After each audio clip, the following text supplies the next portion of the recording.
प्यारे बच्चों, आज हम आप लोगों को समुच्चय के प्रकार बताने जा रहे हैं। समुच्चय के प्रकार में हम आपको रिक्त समुच्चय, एकल समुच्चय, परिमित समुच्चय, अपरिमित समुच्चय और समान समुच्चय बताएंगे। रिक्त समुच्चय परिभाषा से ही स्पष्ट हो जा रहा है। रिक्त समुच्चय मतलब ऐसा समुच्चय जिसका एक भी अवयव न हो, उसे हम रिक्त समुच्चय कहते हैं। रिक्त माने खाली, मतलब ऐसा समुच्चय जिसका कोई भी अवयव न हो, एक भी अवयव न हो, उसे हम रिक्त समुच्चय कहते हैं। जैसे हम कहें कि 1947 से पूर्व, सन 1947 से पूर्व भारत के प्रधानमंत्रियों का समुच्चय। तो अब आप देखिए 1947 से पहले तो भारत आजाद ही नहीं हुआ था, तो फिर प्रधानमंत्री कहां से होंगे? तो यह आपका ऐसा समुच्चय है जिसका एक भी अवयव नहीं होगा, यानी 1947 से पूर्व प्रधानमंत्रियों का समुच्चय यह एक क्या है? रिक्त समुच्चय है, क्योंकि कोई भी ऐसा व्यक्ति नहीं था जो 1947 से पूर्व भारत का प्रधानमंत्री बना था, क्योंकि 1947 में तो भारत आजाद ही हुआ। इसी तरह से और आइए एग्जाम्पल ले लें। एग्जाम्पल 5 और 6 के बीच की प्राकृतिक संख्या। 5 और 6 के बीच की प्राकृतिक संख्या। तो 5 और 6 के बीच की प्राकृतिक संख्या ये क्या है? यह एक रिक्त समुच्चय है। 5 और 6 के बीच कोई प्राकृतिक संख्या नहीं होती है, तो 5 और 6 के बीच कोई प्राकृतिक संख्या नहीं है, इसका मतलब यह एक रिक्त समुच्चय है, इसका कोई भी अवयव नहीं होता है। इस रिक्त समुच्चय को हम लोग प्रदर्शित करते हैं, मंझला ब्रैकेट बना देते हैं या फाई के द्वारा प्रदर्शित किया जाता है। यह आपका हो गया रिक्त समुच्चय। यानी रिक्त समुच्चय क्या है? रिक्त समुच्चय वह समुच्चय होता है जिसका एक भी अवयव न हो। जैसे 1947 से पूर्व भारत के प्रधानमंत्रियों का समुच्चय, ये भी रिक्त समुच्चय है। इसी तरह से आपके सामने एग्जाम्पल लिया गया 5 और 6 के बीच की प्राकृतिक संख्या। 5 और 6 के बीच में कोई भी प्राकृतिक संख्या नहीं होता है, तो इसको हम रिक्त समुच्चय कहते हैं। रिक्त समुच्चय को हम मंझला ब्रैकेट या फाई से प्रदर्शित करते हैं। ठीक है। अब आइए एकल समुच्चय। एकल समुच्चय क्या होता है? एकल समुच्चय ऐसा समुच्चय जिसका केवल एक अवयव हो, उसे हम एकल समुच्चय कहते हैं। ऐसा समुच्चय जिसका केवल एक अवयव हो, उसे हम एकल समुच्चय कहते हैं। अगर हम एग्जाम्पल की बात करें तो समअभाज्य संख्या। समअभाज्य संख्या, समअभाज्य संख्या। अब आप जानते हैं कि केवल 2 ऐसा है जो कि सम संख्या भी और अभाज्य संख्या है, इसका केवल एक ही अवयव है, 2, जो सम अभाज्य संख्या है, अर्थात यह एक एकल समुच्चय हुआ। इसी तरह से कहा जाए 3 और 5 के बीच की प्राकृतिक संख्या। 3 और 5 के बीच की प्राकृतिक संख्या, तो 3 और 5 के बीच की प्राकृतिक संख्या 4 होता है, तो यह एक एकल समुच्चय है। अब आइए परिमित समुच्चय। परिमित समुच्चय क्या होता है? ऐसा समुच्चय जिसके अवयवों की गणना की जा सके, उसे हम परिमित समुच्चय कहते हैं। एग्जाम्पल ले लीजिए। A बराबर मंझला ब्रैकेट में समुच्चय को हमेशा हम मंझला ब्रैकेट में लिखते हैं 2, 4, 6, 8, 10। कितने अवयव हैं आप गिन नहीं पा रहे हैं? 1, 2, 3, 4, 5 अवयव हैं। जब ये 5 अवयव हैं, हम गिन ले रहे हैं इसके अवयवों की संख्या, तो यह कौन सा समुच्चय है? परिमित समुच्चय है। यानी जिसके अवयवों की संख्या हम गिन लेंगे उसको हम परिमित समुच्चय कहेंगे। इसके बाद अगला है अपरिमित समुच्चय। अपरिमित समुच्चय यानी ऐसा समुच्चय जिसके अवयवों की गणना न की जा सके, मतलब जिसके अवयवों को हम गिन ना सके, उसे हम अपरिमित समुच्चय कहते हैं। जैसे एग्जाम्पल ले लें, 1 2 3 4 dot dot dot dot dot, यह क्या है? एक अपरिमित समुच्चय। अब आप इसी तरह से लिखते जाइए 5 6 7 8 9 10 11 12 डॉट डॉट डॉट डॉट अनंत तक। तो इसके अवयवों की हम गणना नहीं कर सकते हैं। ये हो गया क्या? अपरिमित समुच्चय। इसके बाद आइए समान समुच्चय। समान समुच्चय क्या होता है? दो ऐसे समुच्चय जिसमें ए के अवयव बी में भी हो और बी के अवयव ए में हो, तो उन्हें हम समान समुच्चय कहते हैं। मतलब हमको दो समुच्चय दिया रहेगा ए और बी, यदि ए के सभी अवयव बी में हो और बी के सभी अवयव ए में हो, तो उसे हम समान समुच्चय कहते हैं। जैसे a बराबर दे दिया a e i, a e i, और b बराबर दे दिया गया e a i। तो देखिए a के जो अवयव है a e i वो b में भी है a e i, और b के जो अवयव है वो a में भी है। अर्थात a के सभी अवयव b में है और b के सभी अवयव a में है। तो हम कहेंगे कि यह दोनों क्या है? समान समुच्चय है। अब आइए उप समुच्चय। उप समुच्चय क्या होता है बच्चों? उप समुच्चय मतलब यदि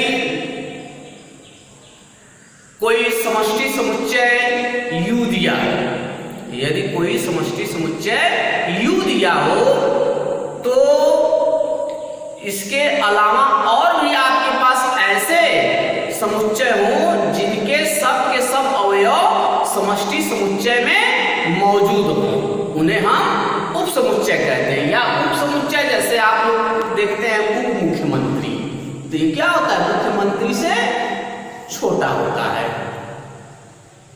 उप प्रधानमंत्री, उप प्रधानमंत्री क्या होते हैं?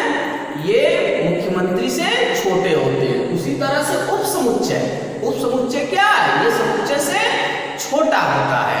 मतलब समुच्चय के अवयवों को ही लेकर के हम उप समुच्चय बनाते हैं।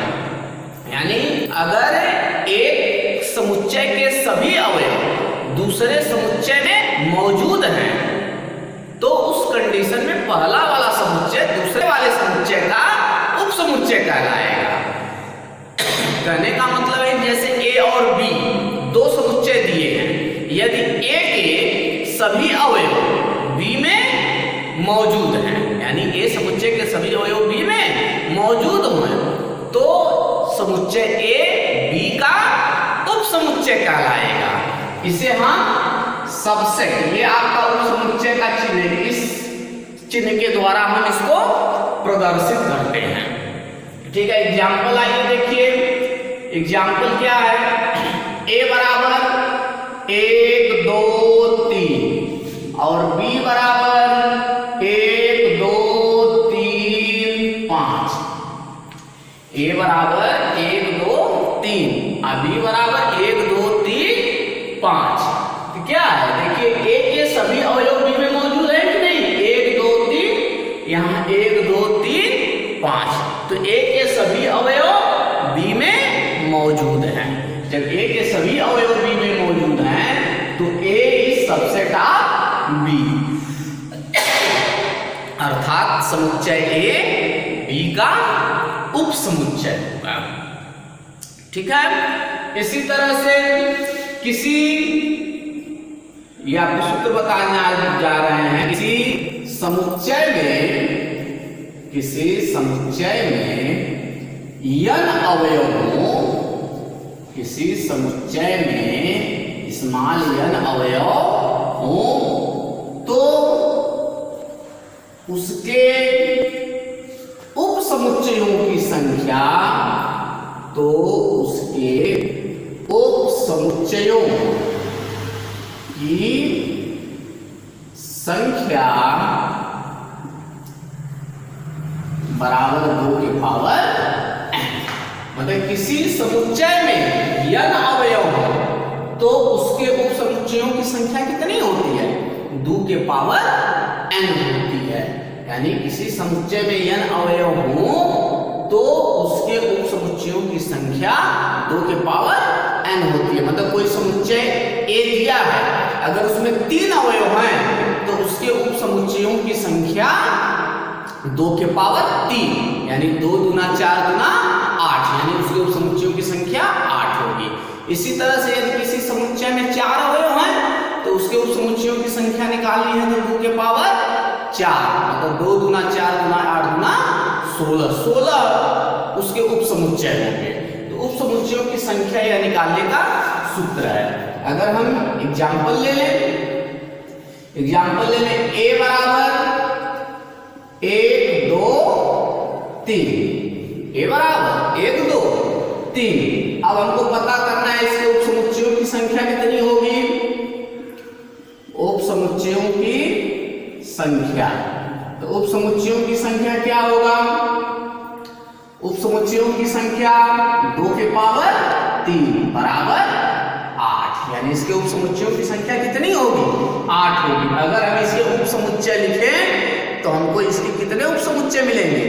8 उप समुच्चय मिलेंगे। लिख के देखिए, फाई मतलब जो रिक्त समुच्चय होता है यह प्रत्येक समुच्चय का उप समुच्चय होता है। अभी हम आपको नोट में लिखवाएंगे, जो रिक्त समुच्चय है वह प्रत्येक समुच्चय का उप समुच्चय होता है। इसके बाद 1 2 3 1 2 2 3 3 1 फिर 1 2 3।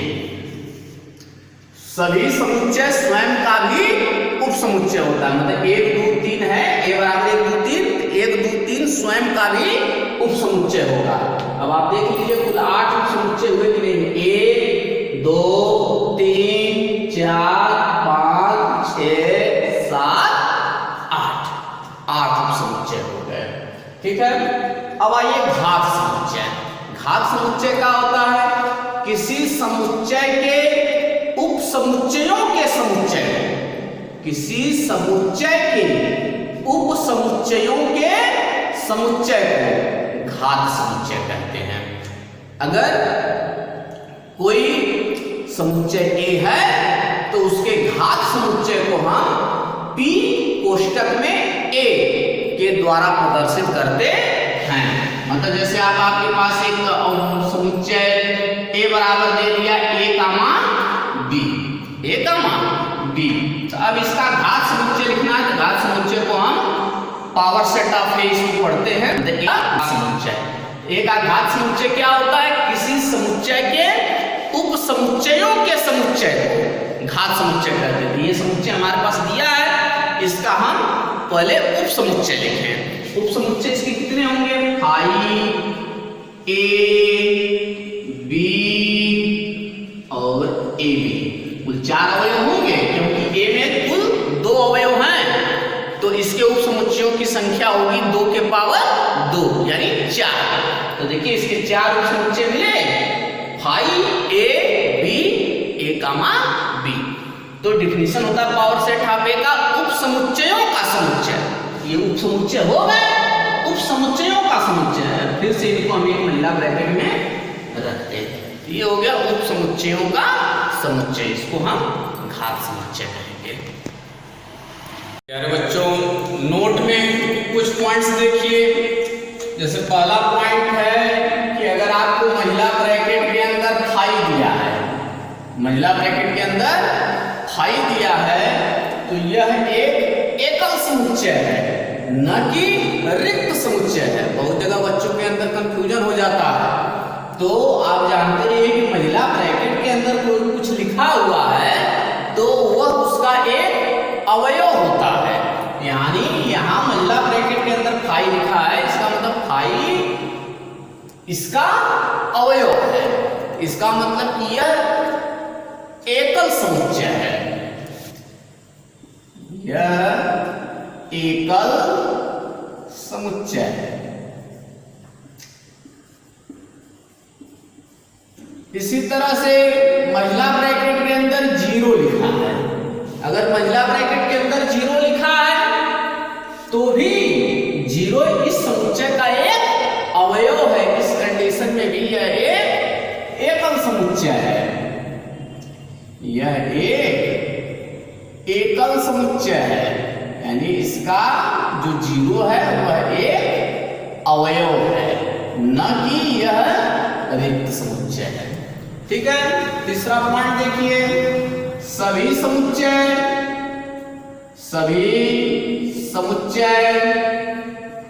स्वयं का, सभी समुच्चय स्वयं का उपसमुच्चय होता है, सभी समुच्चय स्वयं का उपसमुच्चय होता है, मतलब सभी समुच्चय स्वयं का उपसमुच्चय होता है। और अगला पॉइंट है कि रिक्त समुच्चय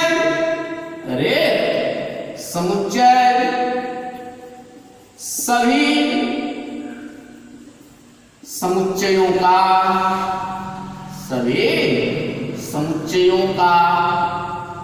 एक उपसमुच्चय होता है, एक उपसमुच्चय होता है, यानी जितने भी समुच्चय हैं उन सभी का रिक्त समुच्चय एक उपसमुच्चय होता है। यानी किसी भी समुच्चय का अगर हमें उपसमुच्चय लिखना हो तो रिक्त समुच्चय निश्चित रूप से उसका एक उपसमुच्चय होगा। अब आइए, अब आप लोग प्रश्नावली 1.2 के प्रश्नों को देखिए। पहला क्वेश्चन दिया है, रिक्त समुच्चय के उदाहरण है, रिक्त समुच्चय के उदाहरण आपसे पूछ रहा है। जैसे पहला प्रश्न है 2 से भाज्य विषम प्राकृतिक संख्याओं का समुच्चय। 2 से भाज्य, आप जानते हैं कि जो 2 से विभाजित हो जाता है उसे हम सम संख्या कहते हैं, न कि विषम संख्या कहते हैं, अर्थात यह एक रिक्त समुच्चय होगा क्योंकि 2 से भाज्य होने वाला कोई भी विषम संख्या नहीं होता है। इसी तरह से सेकंड है सम अभाज्य संख्याओं का समुच्चय। सम अभाज्य संख्या में आप जानते हैं कि 2 एक ऐसी सम संख्या है जो कि अभाज्य होती है, यानी इसका एक अवयव है 2, इसलिए यह रिक्त समुच्चय नहीं है। इसी प्रकार आप शेष प्रश्नों को करेंगे। प्रश्न नंबर 2 है, इसमें बताना है कौन परिमित समुच्चय है, कौन अपरिमित समुच्चय। जिसके अवयवों की गणना हम सकेंगे वह परिमित समुच्चय, जिसके अवयवों की गणना नहीं कर पाएंगे वह अपरिमित समुच्चय। जैसे पहला क्वेश्चन दिया है वर्ष के महीनों का समुच्चय, तो हम जानते हैं कि एक वर्ष में 12 महीने होते हैं, अर्थात यह परिमित समुच्चय है। सेकंड एग्जाम क्वेश्चन है कि 1 2 3 4 dot dot dot dot dot, तो फिर यह अपरिमित समुच्चय है क्योंकि इसके अवयवों की गणना नहीं कर सकते। इसी तरह से कुछ प्रश्न a बराबर b से संबंधित दिए, आप देख लीजिएगा, अगर a के अवयव b में हो और b के सभी अवयव a में हो तो वह सेट आएगा। ठीक है।